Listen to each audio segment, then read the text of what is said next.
Tukaenda Medelo tukaangalia ni wapi tunaweza kupata eka 10 na ikiwa karibu na level 4 hospital. Hatukupata. Vile tukaenda Mwangalimwe tuko na level 3 hospital, lakini nayo shamba ni tatizo.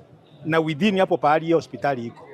Tukaenda Ganga, tukaenda Chogoria, finally tukaanguka hapa Magutuni. We are in need of KMTC seriously because most of our students from secondary schools, they are unable to go far because they don't have enough funds to take them in big institutions kule mbali. But ikiwa hapa karibu na wanajua watakuwa Monday scholars kama vile day school, secondary schools, watakuwa akija wanasoma wanarudi nyumbani. Kwa hivyo itawasaidia sana hasa wakazi wa hapa.